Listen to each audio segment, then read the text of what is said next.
Voltando do intervalo. Pessoal, vocês estão informados, aprovado em segundo turno já no plenário do Senado o texto base da reforma tributária. Agora o governo tem 8 meses para apresentar as leis complementares que definirão os detalhes dessa reforma.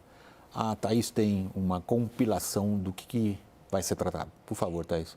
Sim, William, assim, são vários temas, eu trouxe aqui aqueles que são considerados principais, até porque são os mais complexos. Vamos passar aqui na tela. O primeiro deles é a definição do que é a contribuição sobre bens e serviços e o imposto sobre bens e serviços, sobre o que eles vão incidir, o detalhamento de cada um desses impostos. E é importante dizer que eles precisam ser, as leis precisam ser espelho, elas precisam, não pode haver diferença entre elas. O segundo, o imposto seletivo, aqui há, como a gente fala, benchmarks, há referências internacionais, então está fácil para o Brasil olhar o que o mundo faz e tentar estabelecer um imposto seletivo eficaz.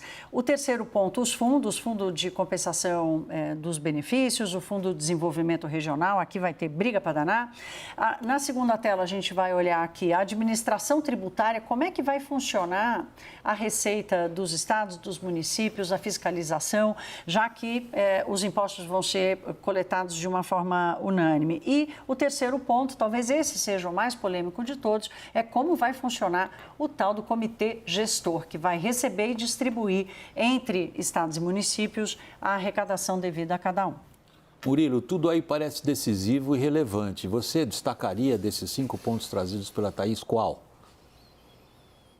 Sem dúvida, a questão da legislação em relação ao IBS e a CBS, com menos espelho for um do outro, maior vai ser a abertura de possibilidade para litígios, porque formalmente os dois são muito parecidos, né?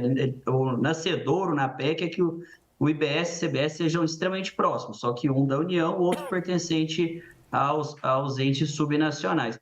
Eu chamaria atenção aí que dentro ainda do IBS e da CBS tem a questão dos regimes específicos e a disputa vai ser grande, porque são muitos. Alguns claramente devem ter um tratamento especial, como a questão da complexidade que tem, por exemplo, no saneamento básico, que hoje é basicamente tributado só por PIS e COFINS, embora tenha alguns resíduos. Por outro lado, você tem inúmeros outros segmentos que são difíceis de ser sustentados do ponto de vista técnico. Do ponto de vista ainda do imposto seletivo, agora com a outra lei complementar, eu prevejo uma grande complexidade, porque nós estamos acabando com um tributo agora, que é a questão do IPI, que é um tributo âncora do ponto de vista federativo, tendo em vista aí que ele serve de base para os fundos de participação de estados, fundos de participação de municípios, mas também representa uma arrecadação bastante expressiva para a União, em torno de 60 bilhões de reais. Se nós passarmos para o imposto seletivo com uma base bastante estreita, de onde a União vai conseguir tal arrecadação? Como vai ser financiado, compensado o fundo de participação de estados, fundo de participação de municípios? Além disso, os setores vão se organizar, porque, afinal, como que se estabelece o que é prejudicial à saúde ou ao meio ambiente? Esses critérios não são tão claros e podem trazer bastante complexidade, discussões políticas, entre outros. E também a questão, obviamente, da gestão fazendária do tributo, porque agora como vai ficar a competência de fiscalização, de julgamento administrativo, como vai ficar toda essa questão da gestão de um tributo que, de uma forma mais geral, ele é espelho, tanto o que vai ser gerido pelo município, pelo Estado, quanto pela União. Isso tudo são complexidades que vão vir à tona na legislação complementar, sem dúvida. À medida que você ia falando, Murilo, eu ia afundando na cadeira. E acho que todo mundo que está nos acompanhando também. A intenção da gente não é chatear ninguém que nos acompanha, ao contrário, a gente quer tratar bem o público que nos prestigia. Mas a gente é obrigado a dizer, Daniel, não sei se você concorda, a gente levou 40 anos para aprovar a reforma tributária e ela está apenas no começo. Não, tem muita coisa pela frente, né, William? De fato, sabe que entre emendas acatadas e rejeitadas, mas em todo caso, emendas apresentadas só no Senado, tivemos quase 800 emendas propondo modificações. E um grande número delas dizia respeito a alíquotas diferenciadas para alguns setores ou regimes específicos também para alguns setores. Todas demandas que, quando a gente olha muito individualmente, fazem todo sentido. Agora, veja, por exemplo, entrou-se na votação ali no plenário do Senado, eu estava lá, com um texto e saiu-se com as pessoas ali tentando identificar quais setores entraram de última hora em regimes específicos. Acabou entrando, por exemplo, geração distribuída de energia elétrica, os painéis solares. Então, esse trabalho de regulamentação pelas leis complementares de inúmeros setores que são muito meritórios, mas que podem prejudicar o conjunto, isso vai demandar grande atenção, porque a gente vai ter que continuar fazendo escolhas, talvez não caiba todo mundo. Então, o que vai ser mais importante?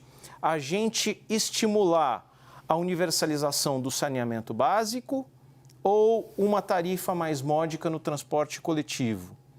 Tudo isso vai envolver o tratamento de setores muito estratégicos, muito importantes e cujo tratamento tributário vai dizer se esses setores vão fazer mais investimento, vão fazer menos investimento, se o consumidor vai pagar mais ou se vai pagar menos. O que a Thaís, Caio, tanto o Murilo como o Daniel, assim, eu estou querendo ser um pouco mais abrangente, trazem para nós, é uma série de conflitos. Agora o Daniel, por exemplo, e o Murilo particularmente também se referiu ao caso de como que ficam os entes da federação diante do que eles antecipam que serão possíveis perdas ou não. Os vários segmentos da economia estão um na garganta do outro no bom sentido, quer dizer, eu tenho que defender o meu. Como é que a Câmara vai enfrentar isso? William, bom, primeiro que acho que a gente tem que traçar uma linha da possível judicialização, que isso tem sido aventado a despeito da promulgação, seja nesse ano, seja no ano que vem. O Murilo acabou de chamar a atenção para isso. Ele disse que se as duas leis não forem muito bem espelhadas, vai abrir uma brecha enorme. Hoje eu falei com 2 secretários de Fazenda de estados relevantes que estão participando do debate e colocam real essa chance de judicializar. Mas vamos jogar... Judicializar a PEC ainda, não? Nem as leis complementares? Isso. Não, primeiro processo independentemente disso. Né? De ter uma... Não digo a judicialização da PEC em específico, mas do processo todo, seja nesse ano, seja no ano que vem, isso acabar indo para o Supremo Tribunal Federal. Chance real disso acontecer. No que se refere ao Congresso Nacional, eu sou um pouco assim, mais otimista, porque eu acho que é ali que isso tem que ser debatido. Né? Bem, tá. Não, é o fórum para ser debatido. A pergunta é como é que se antecipa a capacidade da Câmara de tratar isso? Não tem outro lugar possível para tratar isso a não ser no Congresso. Se a gente considerar que as outras agendas econômicas do país e do governo, elas são, em sua maioria, infraconstitucionais, a gente tem tempo para fazer esse debate, a gente tem... outras reformas foram tiradas da frente nos últimos anos, então essa é a reforma que sobrou. A gente tem uma disposição dos governadores de fazer esse debate. Eu tenho dito até que essa reforma é aprovada por um encontro de astros, não digo de astros de... Né? Eu digo um encontro... uma conjunção, aliás. Uma conjunção de fatores que acabou facilitando a aprovação dela, que um governo que fez essa opção, pegou o maior especialista no Brasil, dos maiores no assunto, que é o Bernardo Api, pôs dentro da equipe econômica. Tem governadores que se dispuseram a fazer esse debate. Você tem os prefeitos de grandes capitais que se dispuseram a fazer esse debate. E, claro, teve a troca. Agora, não daria para ter uma reforma dessa se ela não fosse imperfeita, num curto espaço, entre aspas, de tempo, considerando a tramitação neste ano. Não tinha como ela sair perfeita, e ela não vai sair perfeita. Ela não será promulgada perfeita. O debate... Desculpa, William. O debate do... O debate depois... Agora, ela saiu. Ela foi parida. Deixa eu tenho mais... Eu adiciono uma coisa, se me permite. Prossiga, à vontade. Vale lembrar que durante muitas décadas tinha discussão se era viável fazer uma reforma profunda no ambiente democrático.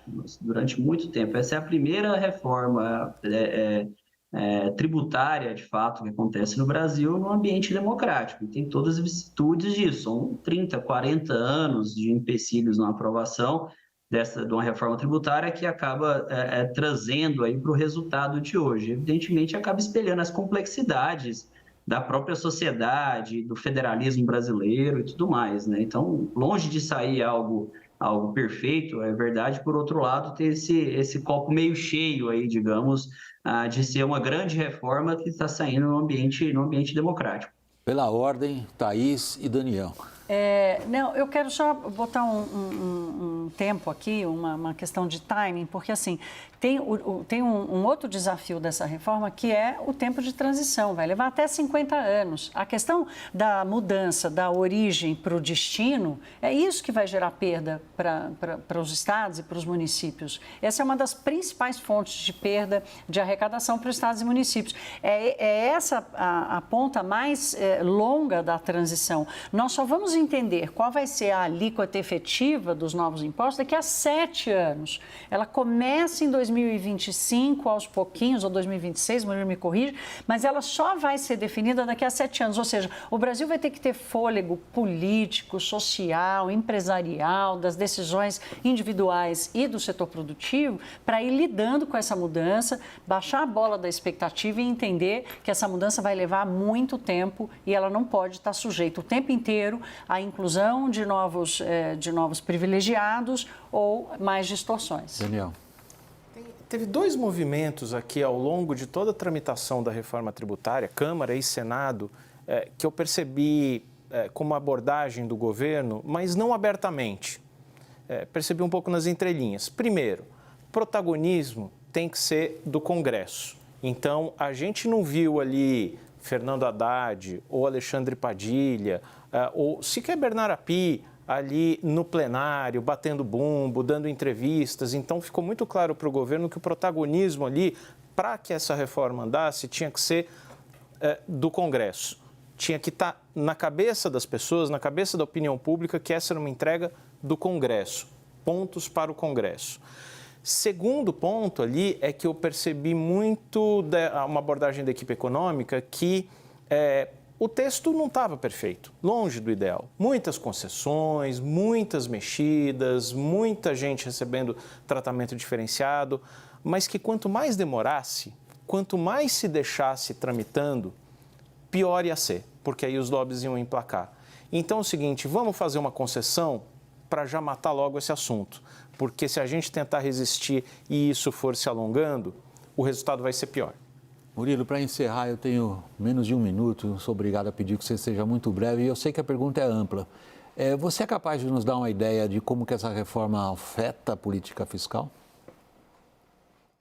Sem dúvida, o impacto vai ser tremendo, porque o governo, para o lado aí das despesas, o governo está se comprometendo a colocar muito dinheiro em jogo. E hoje acabou aumentando a questão do fundo, que é um dos fundos, que era o Fundo para o Desenvolvimento da Amazônia, acabou expandindo para outros estados. Não está claro qual que vai ser a fonte de financiamento desses fundos. Além disso, como eu falei, tem toda essa questão da compensação aí dos fundos de participação de estados e municípios. Então, assim, nós estamos falando de centenas de bilhões de reais ao longo dos próximos anos, no ambiente já de dificuldade de equilíbrio do resultado primário. Então, o governo vai ter que endereçar bem essa questão e possivelmente atacar até mesmo um ajuste mais significativo, ou começar a pensar no ajuste mais significativo do ponto de vista de algumas linhas de despesas, né? Então, isso aí vai ser cena, digamos, os próximos capítulos ao longo dos anos, vai caminhar lado a lado com o regime de transição. Economista Murilo Viana, especialista em contas públicas, nosso muito obrigado aqui do WW pela participação e boa noite, Murilo. Boa noite. Boa noite, obrigado. Boa noite ao Daniel, à Thaís e ao Caio. Nossa edição, esta, fica por aqui. Boa noite.